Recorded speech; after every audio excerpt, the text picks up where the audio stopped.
I'm losing it with this depression, man.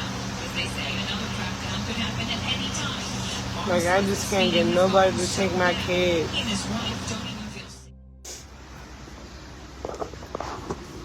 I'm on my breaking point. Somebody can have my kids. I'll give it up. Every time I go stay with somebody, it goes fucked up, bro.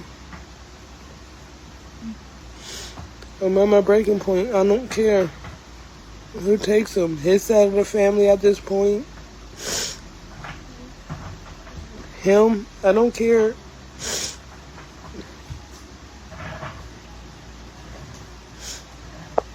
Anybody can come get them. You just gotta go in my inbox and I'll tell you when to meet me out with them. I don't care no more. I can't do it. I won't do it. I won't go through this stress no more.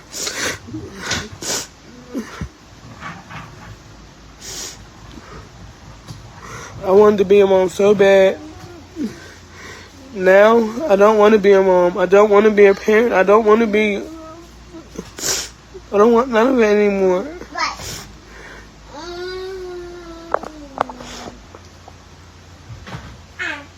Somebody else can take it.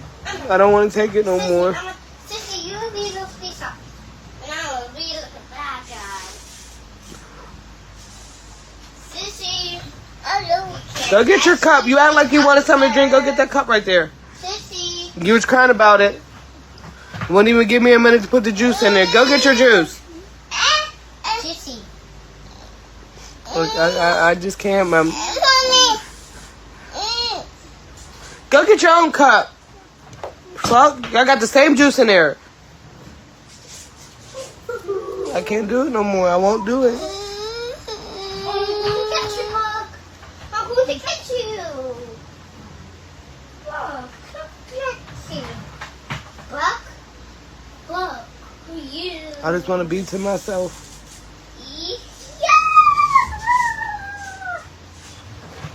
Buck, come back here.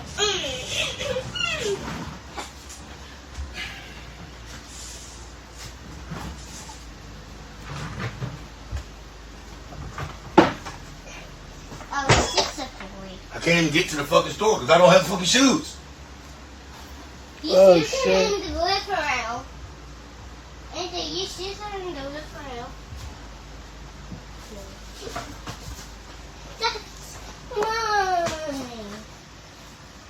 I can't do it no more. I want to give them up.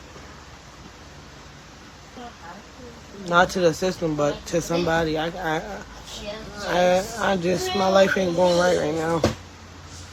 Between July 15th and July 31st, 2026, Lamara Baldwin went live 51 times. And this wasn't no influencer marathon. This woman was unraveling in real time, telling anybody willing to listen that she was tired, overwhelmed, and couldn't keep carrying the weight of raising her two little girls, Tiana and Treasure, both under the age of 3. And somewhere throughout those 51 lives, it became clear that home wasn't much of a safe landing spot either. Baldwin and her children had been staying in a house where she rented a room from a man believed to be 42-year-old Lamont Dunlap, a former boyfriend. But according to Lamara, her daughter's behavioral issues were wearing everybody in that house thin. Lamont and the other adults were allegedly fed up with the situation, and Lamara said she had only days before she and her babies had to get out. No stable home, 2 toddlers, and a clock ticking on where they were going to sleep next. So Lamara did what desperate people sometimes do when pride has already left the building. She took her problems straight to social media and started calling out her children's father, Charles Pointer.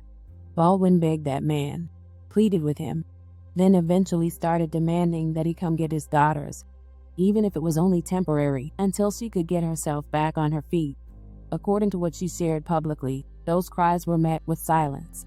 No answer, no rescue. Then after July 31st, something strange happened. Lamara went quiet. After 51 reels in a little over 2 weeks, the woman who had been broadcasting her frustration almost daily suddenly disappeared from the timeline. People following the situation may have assumed somebody finally stepped in, and that the girls were with their father. Lamara found somewhere else to stay, or somebody finally answered one of those cries for help. No. The silence wasn't because everything got better, because when this story finally resurfaced, Tiana and Treasure would end up in CPS custody, and what happened inside the house would turn Baldwin's 51 desperate live streams into something far darker than anybody watching them could have imagined. Welcome to the American Crime Femicide channel. Please like, share, subscribe, and hit the notification bell for future uploads. After writing that July 8 post telling Charles that his children wanted to talk to him and apparently getting no response, Lamara went from asking nicely to basically saying, "Enough is enough." The requests turned into demands. A few choice words got thrown into the mix, and Lamara used the opportunity to clear up some misinformation floating around online, including making it very clear that both of those little girls belonged to Charles. Ooh, first of all, my baby dad is a fucking liar and he's a piece of shit. I hate him so much, bro. How dare he lie on my fucking name, bro? How dare he lie on my name, bro? Like, he's the one that did me wrong first.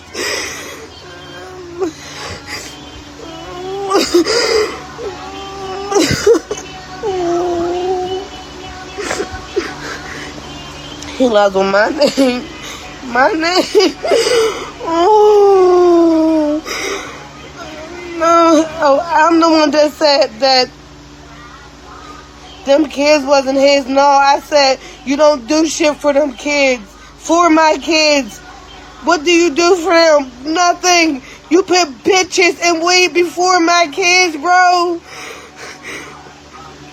I could never put a nigga before my kids, bro. I could not put no weed before my kids, bro. Like, and yeah, I did tell him, you don't want to do nothing for your kids. You don't want to be there for them. Give your rights up. Sign your rights. Stop kicking her.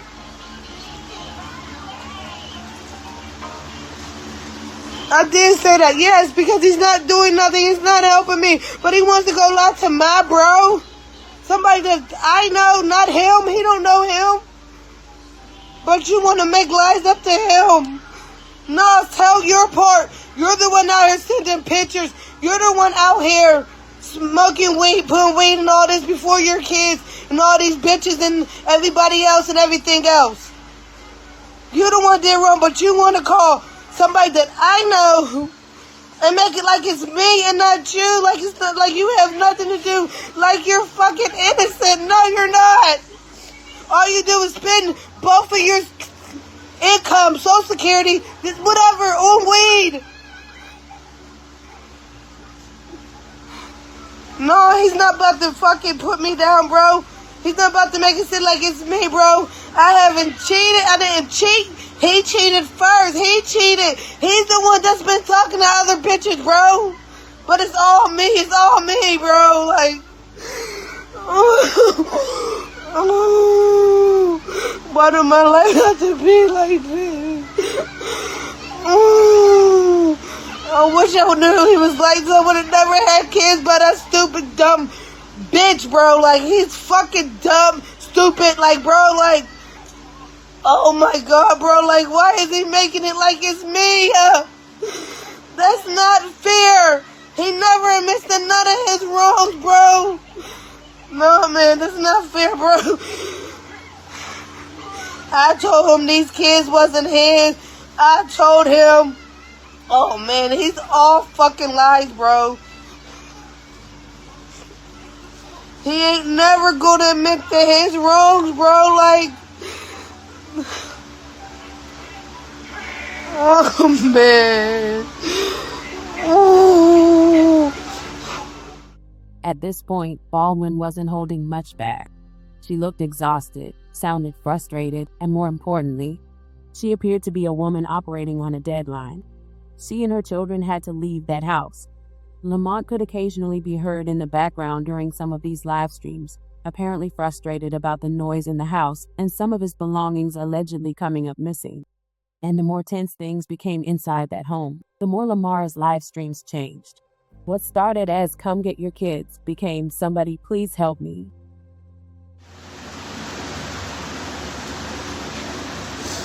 This is why I say stop tearing up my fucking house. Yeah, but whenever you want them, just let me know because I'm over it.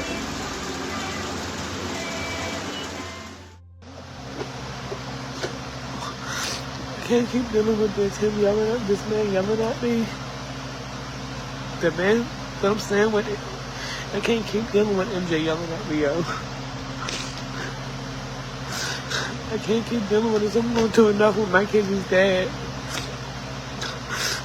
And all this other shit that keep coming about. I'm really going through enough. I'm really going through enough. I have to go. I have to be out by today, bro. I know where to go. Can't put my kids with nobody. He won't even take the kids. So my only option is to go to a shelter. Call someone, hopefully make an emergency call and see if somebody can help me get my stuff and my kids and go to a shelter.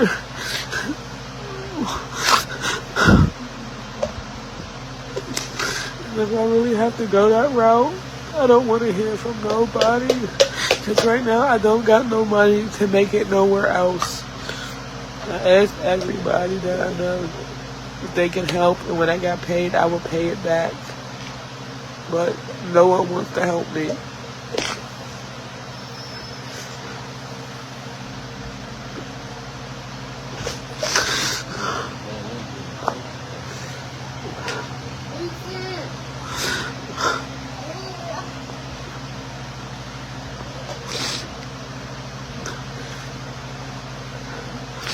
And I really don't want to go to a shelter. Shelters are not the cleanest. But I have no choice. I don't have no option, no choice at this point. I feel like I'm about to have a nervous breakdown. I feel like I'm about to have a panic attack. I feel like I'm all over.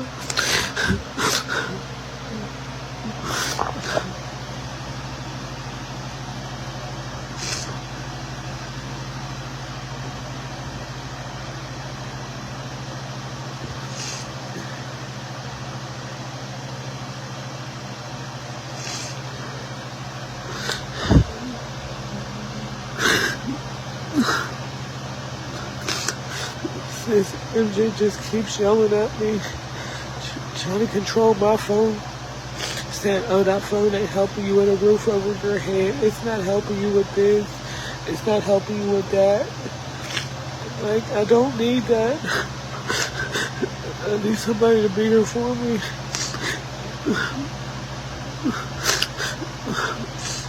I don't need somebody to keep yelling at my kids the way he yelled at them, bro. I don't need that. I don't need that. The kids.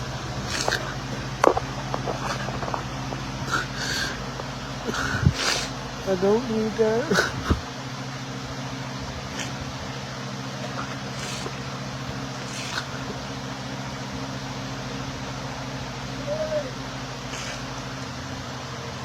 My eye hurts. I feel like my eye's swelling up. This eye right here hurts.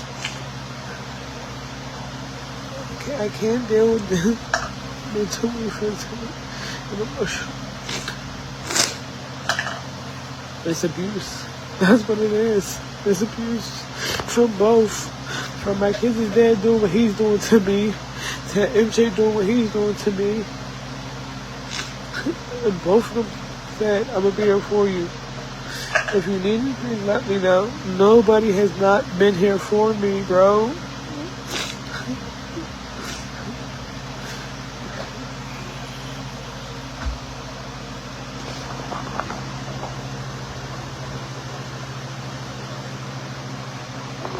I'm trying to figure somewhere else to go without somebody trying to take my whole check. I'll give y'all money, that's not a problem, but trying to take my whole check is the problem for me. I got kids that I gotta take care of. After the live stream, Lamara returned several times crying and begging for help, even revealing that she had suffered a nervous breakdown. between two young children, losing her housing, and growing tension inside the home. She said she was overwhelmed, but made it clear she wasn't thinking about hurting herself. She simply needed a break to regroup. Then, after 51 live streams, Lamara suddenly went silent. People following her story may have assumed somebody finally stepped in, but on August 3rd, detectives were called to the home after Lamara and Lamont were found dead while her two young daughters were still inside. The woman who had spent weeks publicly begging for help was gone, and the children she was desperately trying to find help for were left behind. Now they managed to go 72 hours without any adults alive in this house. The sister that I talked to said that that woman would do anything for her children. This video shows 31-year-old Lamara Baldwin feeding her 1-year-old hours before investigators believe she died in this Wilkinsburg home Friday. As of Tuesday, a stroller outside and some waste bags with forensics gloves were all that remained. Detectives say they found the bodies of Baldwin and 42-year-old Lamont Dunlap on Monday with no signs of trauma and the two young children nearby. I was like, how could they be in there because I think they said they thought they died Friday or something. Why am I being lied to? It's crazy. In the live stream, Baldwin could be heard talking to a man, then complaining about family and relationship problems and her mental health. Her sister said she was always looking out for other people, loved her kids, and will be missed by all who knew her. But after Baldwin's death, another conversation started online, because some people weren't comfortable with the narrative that this woman had absolutely nobody. Someone identifying themselves as a relative of Baldwin pushed back publicly, writing, Lamara Baldwin in fact did have a village, a small village, but a village nonetheless. She had her father, whose home happens to be the family nest where a lot of family events and gatherings take place, where she's amongst a host of family, including her father, various aunts, and cousins, just on her father's side. Her mother, however, sadly passed away in 2014, and so she no longer had the benefit or luxury of a mother-daughter bond. And there was simply a side that casted extreme judgment, while on the other side, she was always welcomed and accepted, but yet felt too ashamed to be around. At this point, I have to protect the surviving loved ones of Lamara, and as that side of the family's outspoken and boisterous one, I'm willing to come on this here internet and set the record straight, because it's hard not to when the person and people that everyone is speaking on is your own. Every family needs a ninja like me. God bless Lamara Nicole. This adds another complicated layer because, according to Lamara's relative, she did have a village, but judgment, embarrassment, and damaged relationships may have made asking that village for help feel impossible. At this time, there is no confirmed public finding establishing exactly how Lamara and Lamont died, so speculation shouldn't become fact. What we do know is Lamara had spent weeks publicly saying she was overwhelmed and needed help while two little girls were caught in the middle. When their father allegedly didn't respond, family and child welfare services were still potential options, but for whatever reason, those doors weren't reached in time. Now Tiana and Treasure are still here, and hopefully their future brings the stability, safety, love, and peace they deserved all along. Lamara Baldwin and Lamont Dunlap rest in peace.